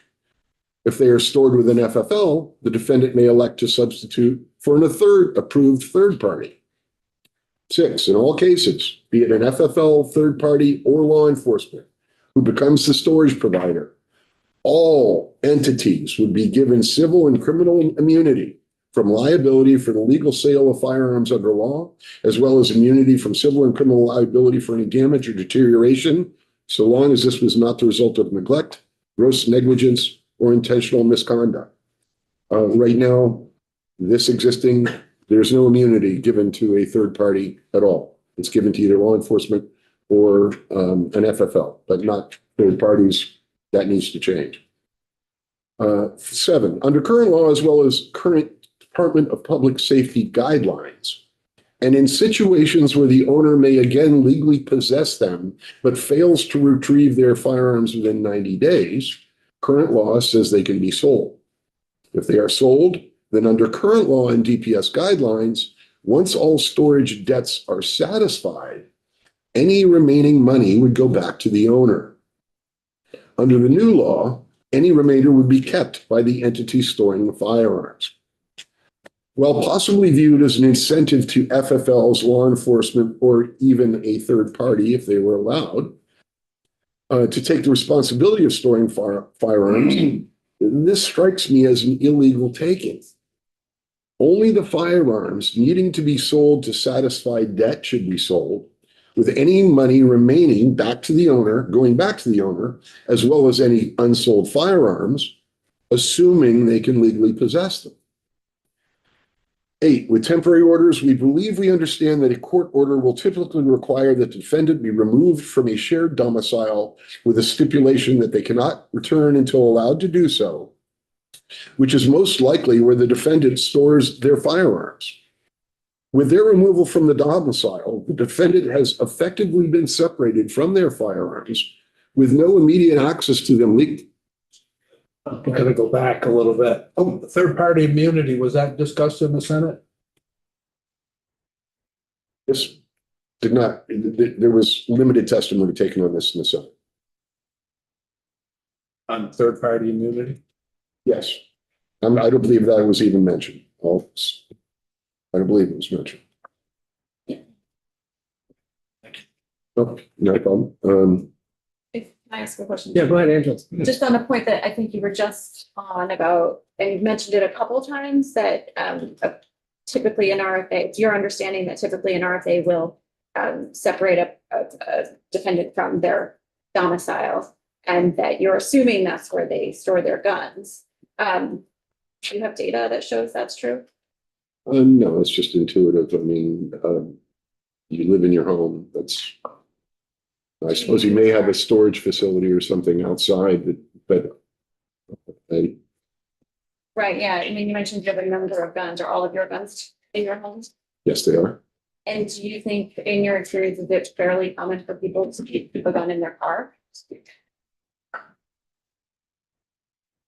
Hard to say, but I have a lockbox in my truck, and yes, there is a 357 in it. Yeah, I'm pretty sure that a lot of Vermont gun, I just anecdotally heard that. I would suggest Keep guns in their car. So I just think it's, given the stakes, it's quite a leap to, to say, well, we've taken care of it by saying, and not all RFAs including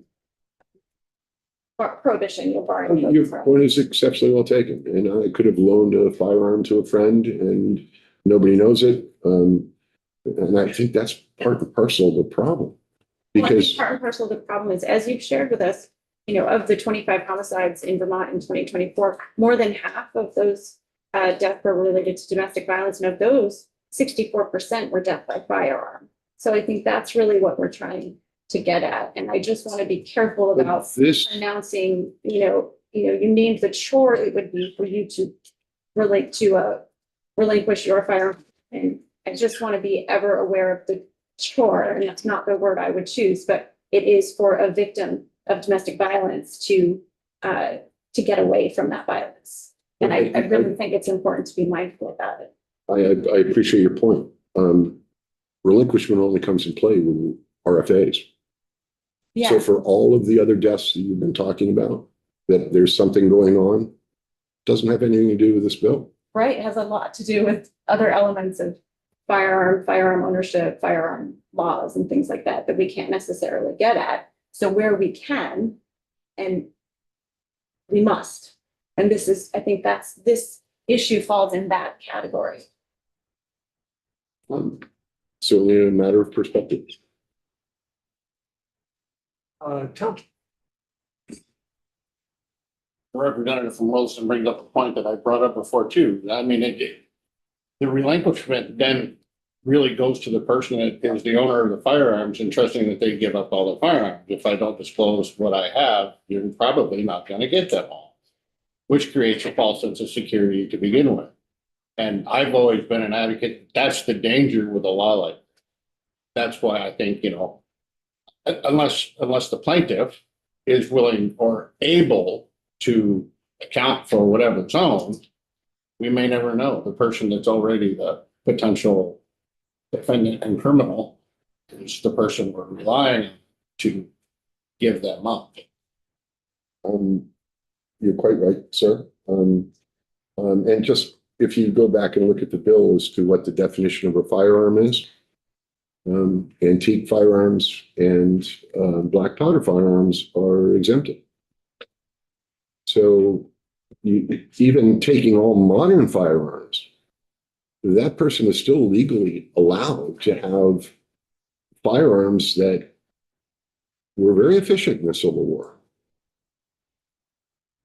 Would you suggest that we include those then? No, I'm not sure we have compelling data to show it. I've certainly, all I was pointing out to you is that even attempting to remove all firearms, we're not removing all firearms. Isn't that part of the challenge for sure? Well, perhaps we just say if you get married, you should not have firearms? I don't think that's very far afield from the bill, and I don't think anyone is suggesting that. I certainly didn't. Let's go back to where you were on your. Very good. Thank you very much, sir. I'm sorry for the, okay. As a suggested alternative to physically taking custody of firearms in temporary RFA situations where the defendant has been ordered out of the domicile, we believe it may be a viable consideration to render those firearms inoperable right where they are, using trigger locks, cable locks, or similar devices. So not even transporting them all, just rendering them so they can't be used. 10, when firearms are relinquished during a temporary RFA and are stored with law enforcement, then per E3, there is no final order that requires further relinquishment and no storage charges will be incurred. If a third party or FFL is used for this immediate storage and fees are accrued, does the defendant have to pay or does the state pay those fees? As far as I have a number of suggested changes, and virtually almost all of these have to do with not mentioning third parties. So page 2, line 14, it says currently after a hearing. I think the intent should be that the hearing is the final hearing. When we're telling, when the defendant is before the court, it's at the final hearing where he should already have been notified what his options are. He should have already been directed to choose his storage option so that at that final hearing, if for no other reason, just to not waste court time, that should be happening right at that final hearing, in my opinion. So the hearing should happen in conjunction with the final hearing where both the defendant and the appointed third party should be present unless the defendant fails to name an FFL or a third party. Page 3, lines 5 to 10. Currently, it says, if the court is unable to accommodate hearing from the proposed third party at the hearing, or if the defendant is not prepared to present the third party, I might suggest replacing that with, quote, if the defendant fails to present a third party, or the presented third party is not acceptable to the court. Again, we're trying to use that same hearing once to accomplish what we need to accomplish. Page 7, lines 1 to 6, I heard Eric mention that this was covered. I have to say, why are these lines being removed? Why are we removing the requirement that the defendant needs to be informed? Line 7, page 7, line 13, 16, and 18, I think that should refer to a third party. Page 8, line 4 and 14, same thing. Yeah, that, you have this all in your written as well. I have this all written and I have not yet given it to the, I will certainly, I have not given it to the administrator. Yeah, keep up. Page 8, line 4 and 14 should refer to a third party. Page 9, line 1 should refer to a third party. Page 9, line 4 should refer to a third party. Page line 4. That speaks to consent. What happens if they don't consent to that? This is page 9, line 4. It says they have to consent. I'm just curious what happens if they don't. Page 10, 9 and 12, third party. Page 10, lines 9 to 15. If we could just briefly look at the bill, it just strikes me that page 10, lines 5 through 19 is very similar to page 11, lines 9 through 15. I just raised that as they look somewhat similar. Page 11, line 9, 14 and 17, third party should be mentioned or referred to. Page 12, line 7 and 19, a third party should be referenced. Concerning the model policy, again, I think we need to have a state-supplied storage facility to provide the best care for stored and relinquished firearms. But third parties should be considered an integral part of the model policy, and I'm not sure that's there. Section 3, amending 13 VSA 409, dangerous weapon handling. Again, we strongly disagree with the removal of third-party handling unless data and evidence can be shown that details that there are issues and problems with third parties. Just general thoughts, and then I believe I'll be done here. General thoughts on relinquishment. We fully agree with the committee's determination that ammunition can be excluded from relinquishment. That can be quite onerous to deal with. That's the thing that you agree with Tom on. That's the thing. I just needed more time to find that. Good points. They're like third parties too. Yeah, I heard that. I remember. Always up for a third party. We are curious as to what should happen when the firearms are in a gun safe that only the defendant has access to. Would this be destroyed to gain access? What happens with firearms that they're specifically owned by the victim or otherwise shared property? Who determines their status, and would they be required to be relinquished? Records containing specific information on firearms owned, such as make, model, serial number, and accessories. And just as an aside, we need to remember that not all firearms have serial numbers. And I do believe the new bill calls for somebody like Henry to be required to photograph and catalog everything he's taking in. That's what's in the new bill as far as I can see. And that should also extend to third parties as well. Okay, 20 VSA 2307 calls for the Department of Public Safety to, quote, report on January 15, 2015, and annually thereafter to the House and State Committees on Judiciary the status of the program. This is a relinquishment program.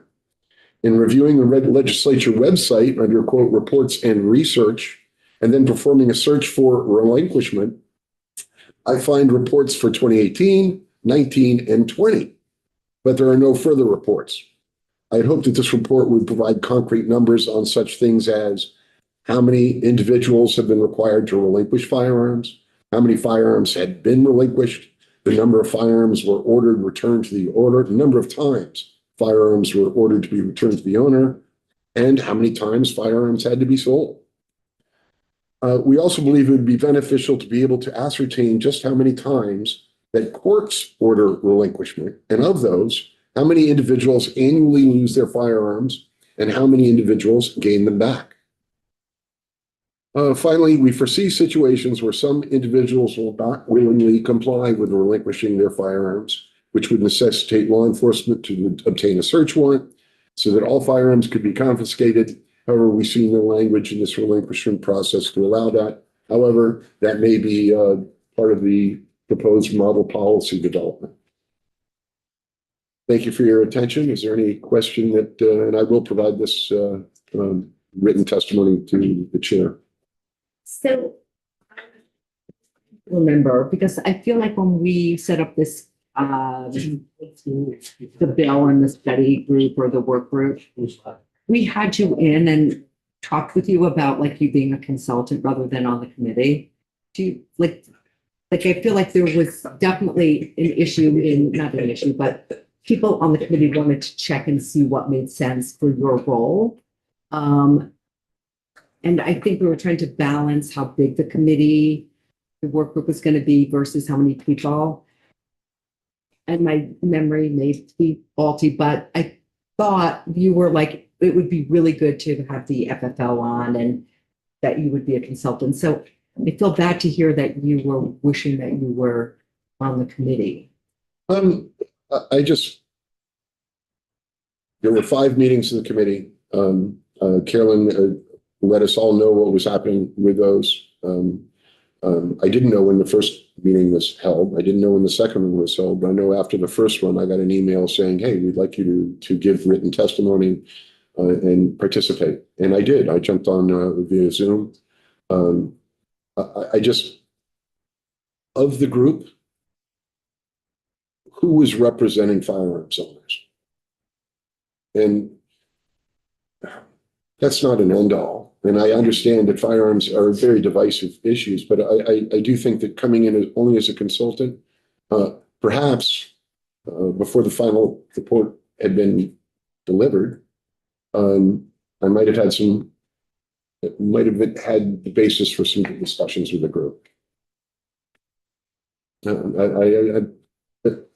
I don't particularly feel badly, and I clearly am somewhat of an opinionated chap and have my own views on things, but I believe I'm reasonable, and Oh, right. I just know, again, there was a lot of thought about like how to make sure you were. and I believe the chair, it went back, should we have him as part of the group? And I was pleased just to be considered. I think that was very So, right. Like, thoughtful. obviously, you have a lot of expertise, and having you involved is really important. So, Thank you. Any other things I can answer for you? Not at this point, so appreciate your testimony. Thank you very much, Chris, for your work on this. Yeah, my pleasure. Thank you very much. So we're going to take a break, 10 minutes, and